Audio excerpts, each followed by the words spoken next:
just finished up a pair of King Tigers. These are 10mm, printed at 1/150th scale. They are 3D prints from a set of files I found on Thingiverse, which are free and absolutely amazing set. From a guy whose username is JerryFlame555. If you look it up, just the amount of stuff you get in the pack is incredible. So these are actually going to be the subject of my first painting video on the channel. It won't be a tutorial. It is going to be just how I paint. Finished for Normandy as two tanks from the 503rd Schwerheer Panzerabteilung. I butchered that. But yeah, really fun to paint. Painted with AK real colours, and I think they've come out really well. So I need to put that video together, but that's going to be coming soon. Hopefully you'll look forward to that. And whilst I was painting vehicles, I had a couple more 3D prints lying around. These ones are from the Bergman files that are easily accessible on the internet. Again, 10mm for my 1943 Kursk project. So, pair of SU-122s, again, painted up with AK real colours. Absolutely lovely 3D files. Loads of detail on them. And even down at 10mm, it's just really crisp. Really fun to paint. And take things like washes and oils and that so well with, that really slightly overscale detail, but it works really well at 10mm. So I'm still working on the 10mm German infantry. This is all of the Pendraken rifle armed infantry that I have at the moment. I'm going to be supplementing these with the Victrix sets, and they match up really well, as I think I've shown off before. Again, simple paint jobs, like two-tone highlights as it were. And now I just need to get some NCOs done and the LMG teams, and then these will be ready up for basing once I figure out exactly how I want to base them. I'm going to split a squad over 2 or 3 bases, I think. To go with the 10mm Germans I've been painting, I did pick up a couple of AK sets. So the Splinter Camouflage, for want of a better word, and Field Grey. Now, I really like the AK sets. AK paints are probably my favourite paints to use. Well, to brush paint, the real colours stuff, which is also AK, and Tamiya are my favourite airbrushing paints. But these sets, now I didn't really need them. I've got plenty of Vallejo green greys, German uniforms, etc. But I like the way they put their sets together. I've had the British set, I've had the American set, and I like that, especially with the Field Grey one, you get 2 variants. Now again, at 10mm, what I'm actually doing is using the base colour and then the highlight mixed into the base colour, because I need that contrast. There's no, some people can, but I'm not doing 3 layers and blending in between. I need bold highlights, I think, so they show up on the table. But I really like that. That's annoying to put it around, isn't it? You get the 2 variants, which I would say is the more common, the green variant, and then the slightly greyer variant that you can mix in for a bit of variation, I guess. Again, I just like the sets. I like the boxes.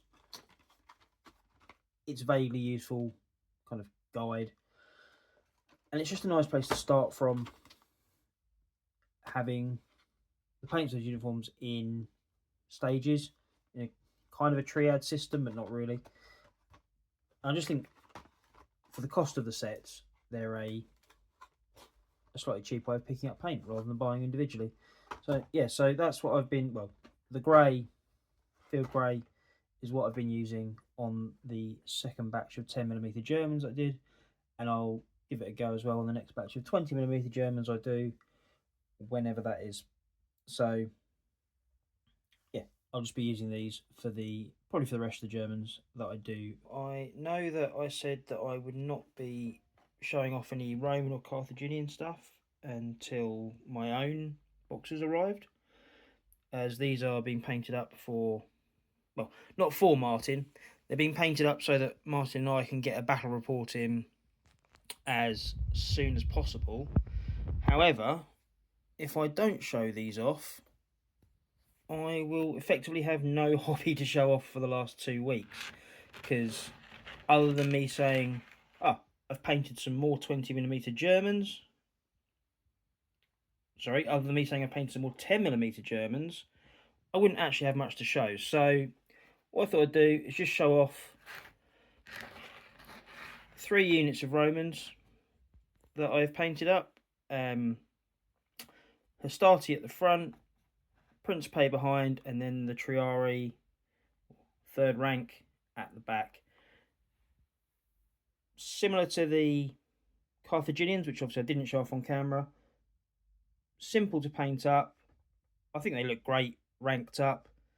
I obviously paint them in separate strips and then stick them together after, because it would be a nightmare trying to get the brush into, is that going to focus? Trying to get the brush into there.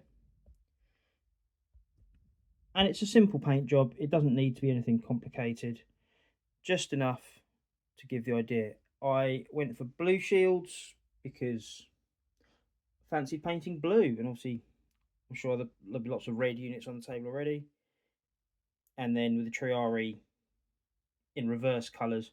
I will say the only thing that I found not difficult but slightly annoying is Warlord have, in their minds, probably helpfully moulded some detail on the Triarii shield.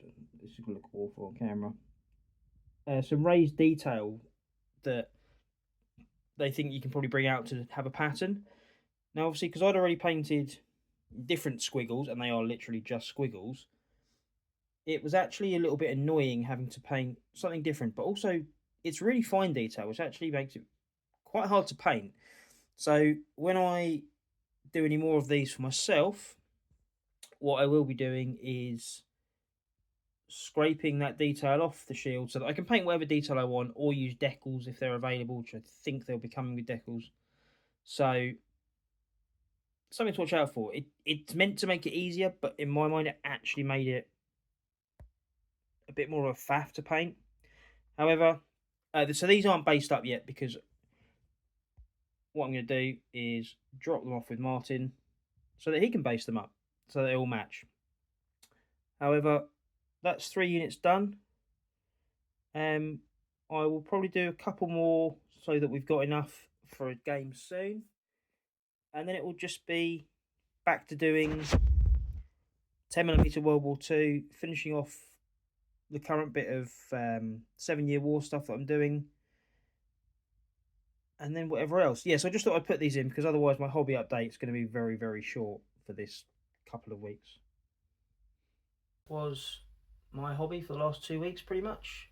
As you can see, I've got epic scale stuff on the go, and with Wargames Atlantic's new release name, I guess I've got grand scale stuff on the go as well. So maybe I'll be calling it World War II Grand Scale from now on.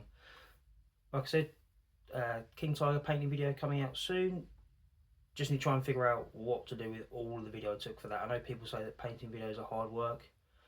I didn't realise how much editing would be involved, so that's going to take me a little while to do, but hopefully I'll get that out this week. And that'll be something you can watch along with, and if you're painting King Tigers, maybe very useful, maybe entertaining. So yeah, that's it for this one. Hopefully I'll get another hobby update out end of July when my epic scale Carthaginian stuff turns up. I've got epic scale. I've got epic scale.